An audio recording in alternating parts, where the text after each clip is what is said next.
Bonjour à tous et bienvenue dans ce deuxième épisode de Nectar. Nous allons à nouveau parler d'une lame du tarot de Marseille et aujourd'hui je souhaite vous partager une partie de mon point de vue à propos de la lame numéro 8, c'est-à-dire la carte de la justice.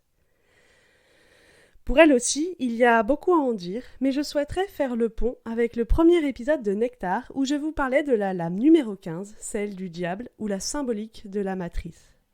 En effet, alors que le diable nous floute la frontière entre le bien et le mal et nous tente quelque part pour nous rendre esclaves, je vous invite à découvrir la carte de la justice.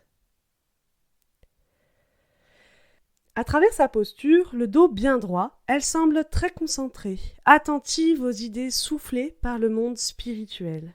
Coiffée d'une couronne dorée, elle semble chercher à capter les pensées les plus lumineuses, les plus claires et limpides possibles. Aussi, elle nous regarde bien en face. Elle semble capable de voir le mal, de le confronter et de le discerner du bien. Elle paraît loin des émotions, de l'affectif, du flou ou du rêve. Elle semble n'avoir aucune peur. En effet, il faut bien du courage pour accepter de voir le mal en face, afin de choisir d'agir en faveur du bien. Et justement, l'épée qu'elle porte à la main gauche symbolise bien pour moi la décision qu'elle souhaite prendre suite à ce discernement entre le bien et le mal qu'elle aura préalablement soupesé avec la balance qu'elle tient à la main droite. Elle se tient prête à trancher dans le vif, à prendre une juste décision. Pour prendre une telle décision et l'agir, je disais qu'il fallait du courage, et j'ajouterais aussi de la force.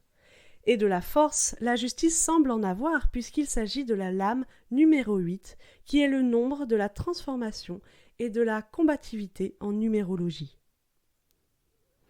Pour conclure, je dirais qu'elle semble prête à assumer ses responsabilités terrestres, puisqu'il s'agit d'un personnage reconnaissable dans notre monde par son statut social, celui du droit et de la justice, et elle semble également prête à assumer ses responsabilités spirituelles, puisqu'elle tient en main une balance qui me fait penser au karma, et à sa posture bien droite pour rester bien présente pour, à mon avis, capter les messages du monde spirituel.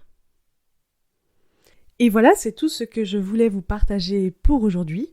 Merci pour votre écoute. Si cette vidéo vous a plu, n'hésitez pas à vous abonner à ma chaîne pour m'encourager à en faire d'autres.